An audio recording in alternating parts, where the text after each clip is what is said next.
श्री गणेशाय नमः। ओम श्री सरस्वतीय नमः। ओम श्री गुरुभ्यो नमः।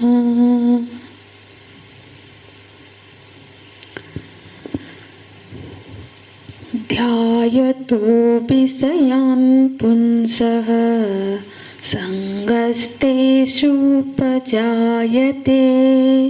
संगात् संजायते कामः कामात् क्रोधो विजायते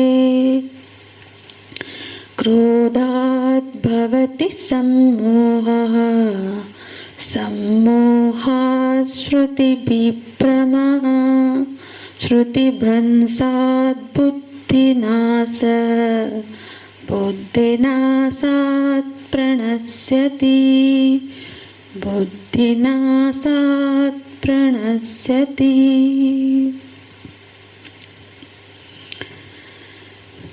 भगवान अर्जुन जी को स्थित प्रज्ञ होने में जो सारी विघ्न है उसका सूचना दे रहे हैं।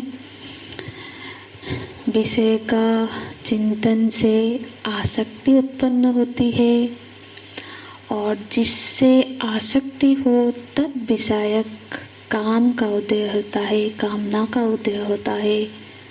काम में जरा भी बाधा पड़ती हुई दिखती है तो फिर क्रोध आता है। क्रोध क्या है?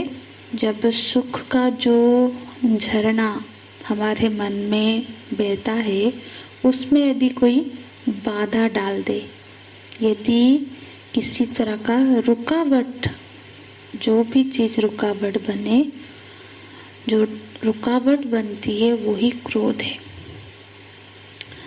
और क्रोध आने पर क्या होगा?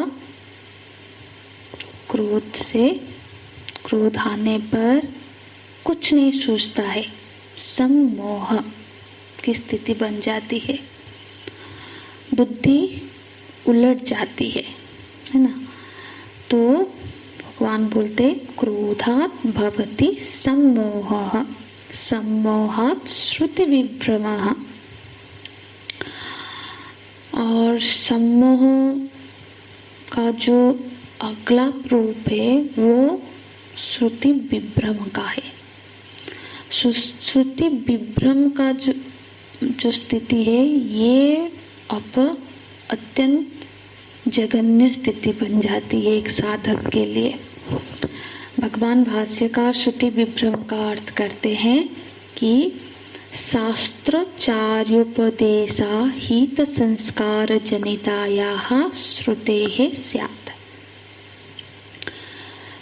माने जो भी उस व्यक्ति ने, उस साधक ने शास्त्रों के अध्ययन से, आचार्यों के सत्संग से, जो सारे सत्संगों में उसने जो ज्ञान अर्जित किया था, जो संस्कार उसके भीतर पड़े थे, सत्संग से जो ज्ञान हुआ, तो वो सारा जो संस्कार उसमें था, फिर क्या था कि क्या करना चाहिए, क्या नहीं करना चाहिए, कैसी बातें करनी चाहिए, क्या विहित है, क्या निषेध है, हित अहित, अच्छा बुरा, ये जो सारा विवेक उसको प्राप्त हुआ था सत्संग में, शास्त्रों से, आचार्यों से, और उसके भीतर जो उन ज्ञानों का जो संस्कार पड़ा था, मतलब जो उसने अभ्यास से उस सब का पालन भी कर रहा था। अब जब ऐसी स्थिति हो गई, सम्मोह की स्थिति हो गई, तो सम्मोह के बाद उसका बुद्धि उस श्रुति विभ्रम हो जाता है। उसकी जो सारी स्मृति थी, उस सारे संस्कार जो पड़े थे उसके चित्त पर, वो विभ्रम हो जाता है।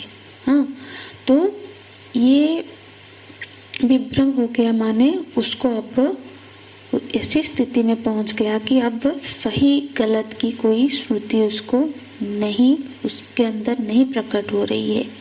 श्रुति के उत्पन्न होने का निमित्त भी यदि प्राप्त हो, कोई माने कोई उसको बोल भी रहा है, अरे शास्त्र में तूने ऐसा पढ़ा था, या फिर भी वो क्या होता है ना, फिर नहीं जागता है, प्रकट नहीं होता है। कितना भी उस समय कोई समझाए पर उसको फिर समझ में नहीं आता है, क्योंकि चित्त की एक ऐसी स्थिति बन गई है कि वो ज्ञान अब उसकी याद नहीं आती है, वो श्रुति में प्रकट ही नहीं होती है। तो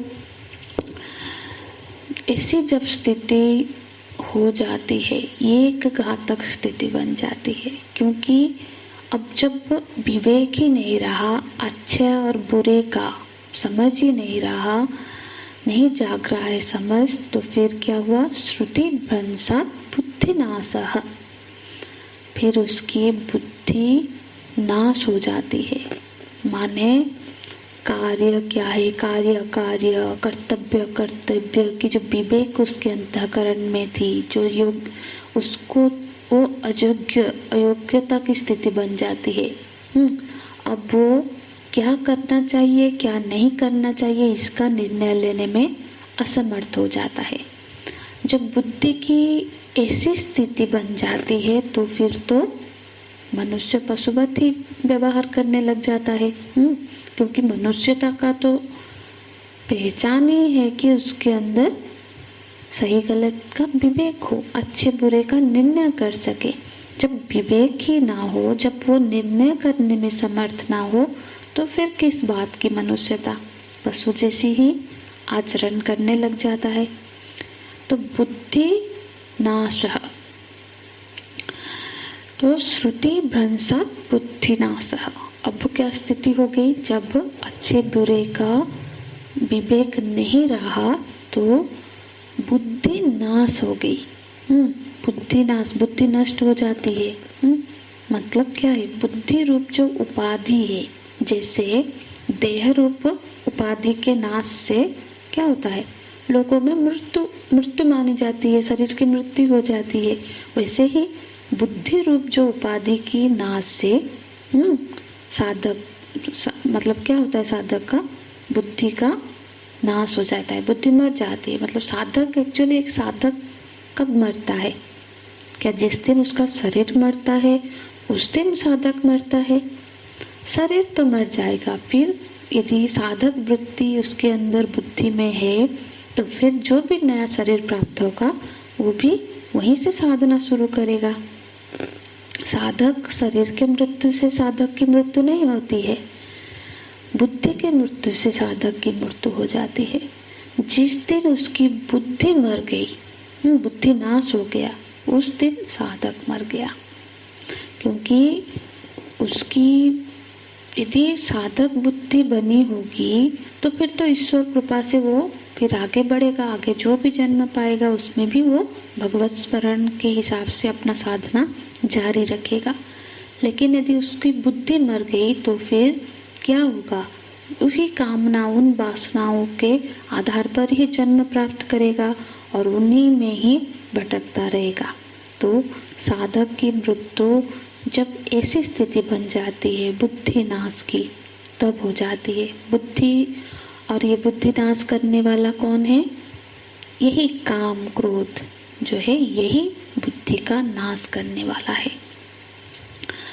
अगर बुद्धि का नाश हो गया तो फिर दूसरा पड़ाव क्या है, अपना ही प्रणाश हो गया, है ना। बुद्धि का नाश तो नाश है, और बुद्धि के नाश के साथ साथ क्या होगा, अब जो साधना का नाश ही हो गया, उपाय का नाश ही हो गया। जिस उपाय से, जिस साधना से वो परमार्थ की प्राप्ति के लिए साधनरत था, वो छूट गया। जब वो छूट गया तो प्रणाश हो गया। तो उसका बोलते हैं भगवान, बुद्धि नाशात् प्रणश्यति। बुद्धि नाश का जो फिर स्थिति प्रकट करती है बुद्धि नाश से, उसका प्रणश्यति, वो साधक की ही मृत्यु हो जाती है। प्रणश्यति माने वो पुरुषार्थ अयोग्य भवति। जो व्यक्ति मतलब शास्त्र और आचार्य के द्वारा उपदिष्ट होकर विवेकवान बनकर भगवत प्राप्ति के लिए, परमात्मा की प्राप्ति के लिए श्रेष्ठतम उपलब्धि को डिजर्व करता था। अब लेकिन ऐसी स्थिति बन गई कि अब वो उस वस्तु के लिए अयोग्य हो गया, क्योंकि जो पुरुष, जो व्यक्ति, जो चीज उसके लिए अभीष्ट थी, जो वो चाहता था, जो श्रेष्ठतम उपलब्धि उसको चाहिए था, जिसके लिए वो साधना में रत था, पर अब उसकी ऐसी अधोगति के मार्ग में वो चल पड़ा, विषयामुखी हुआ, फिर कामना जागी, फिर क्रोध, फिर सम्मोह, श्रुति विभ्रम, श्रुति नाश से बुद्धि का नाश हुआ, और अब वो उस उपलब्धि के लिए अयोग्य बन गया। अब उसकी योग्यता परमात्मा प्राप्ति के लिए नहीं रही, अब वो अयोग्य ठहरा दिया गया। अब वो डिजर्व नहीं करता है, अयोग्य भवति। तो ये देखो, ये विषय का ध्यान कहाँ तक ले गया। ये विषय का ध्यान करते करते किसी अधोगति, किसी स्थिति तक वो पहुंच गया। तो इन विघ्नों का गिन लेना चाहिए, इसको याद रखना चाहिए कि पहले विषय का ध्यान हुआ। विषय का ध्यान माने, विषय का ध्यान का तात्पर्य है कि जानबूझकर विषय का ध्यान किया, मतलब उसके प्रति सुख बुद्धि से, शोभन बुद्धि के साथ। ऐसा ही नहीं है कि कभी मन में आ गया, ध्यान आ गया तो वो चला भी जाएगा, पर जब जानबूझकर शोभन बुद्धि से विषयों का चिंतन हुआ तो फिर क्या होगा। विषय ध्यान के बाद आसक्ति, काम, फिर काम मतलब संग हुआ, आसक्ति संग हुआ, फिर काम पैदा हुआ, उसको प्राप्त करने की इच्छा, फिर प्रयत्न, फिर प्रयत्न में जो बाधा आई, प्राप्त नहीं कर पाए तो क्रोध, क्रोध से सम्मोह, फिर श्रुति विभ्रम, फिर बुद्धि नाश और फिर सर्वनाश। तो ऐसे गिरते गिरते सर्वनाश की स्थिति तक एक साधक पहुंच सकता है। पर यहाँ पे ये जो प्रकरण था, स्थित प्रज्ञा का प्रकरण में भगवान इस विषय की चर्चा क्यों कर रहे हैं? क्योंकि ये तो स्थित प्रज्ञा के लिए नहीं हो सकता, क्योंकि जो एक बार स्थित प्रज्ञा की स्थिति में पहुंच गया उसकी बुद्धि तो स्थिर हो गई, दृढ़ भवति, वो बिल्कुल वहाँ पे दृढ़ भाव हो गया, पर उसको कोई प्रभाव नहीं पड़ता है। उनका तो स्थिति है कि योग रतो वा भोग रतो वा, उसका कुछ नहीं बिगड़ता है, क्योंकि वो ऐसे स्थिति में पहुंच गए जहाँ कोई विषय, कोई इंद्रिय अब उनको विचलित नहीं कर सकता। तो ये जो चर्चा भगवान कर रहे हैं उन साधकों के लिए, क्योंकि जो साधक के लिए वो लक्ष्य है, जो ये स्थित प्रज्ञा की स्थिति को प्राप्त करना चाहते हैं। क्योंकि पहले भी हमने चर्चा की थी इस विषय के प्रारंभ में कि ये जो लक्षण है ये तो उस स्थित प्रज्ञा का लक्षण है, पर हम साधकों के लिए ये लक्ष्य है। तो ये चर्चा भगवान उन साधकों के लिए कर रहे हैं कि हमको कहाँ पहुँचना है और उनको पहुँचने के लिए क्या क्या विघ्न आ सकते हैं और कहाँ हमको सजग रहना है, कहाँ हमको जागरूक रहना है। किस मार्ग, ऐसे मतलब साधना में बहुत उच्च स्तर पर पहुंचकर भी अब पतन हो सकता है। कल हम एक भागवत पुराणों का एक कथा का वर्णन कर रहे थे, और मैंने वहाँ पे उस ऋषि का नाम सौरभ बताया था, पर वो सौभरी ऋषि है। हाँ, तो वो जो सौभरी ऋषि जी की हमने कथा सुनी थी, वो तो बहुत उच्च स्तर के ऋषि थे। तो जो पतन किसी भी स्तर में हो सकता है। जब तक स्थित प्रज्ञा की स्थिति आत्मा अनुभूति नहीं हुई है तब तक लास्ट मोमेंट तक भी गिरने का संभावना है। कभी रिलैक्स नहीं होना चाहिए कि मैंने तो इतनी साधना की है, इतनी सत्संग किया है, इतना पढ़ाई ज्ञान अर्जन किया है, क्योंकि फिसलन तो कहीं पे भी हो सकती है। तो फिर हर समय सजग रहना है, हर समय जागृत रहना है। तो भगवान ये चर्चा कर रहे हैं साधकों के लिए जो अब उस स्थिति को प्राप्त करने के लिए साधनारत है। उनको सावधान किया जा रहा है। यदि थोड़ा सा भी असावधानता हुई तो फिर तो उस स्थिति को प्राप्त करने से वंचित हो जाएंगे, यहाँ तक कि अयोग्य घोषित हो जाएंगे कि अब तो इस शरीर में अब तो और फिर रास्ता और दूर हो जाएगा जिस मार्ग में हम चल पड़े हैं। तो फिर उस साधक को क्या करना चाहिए?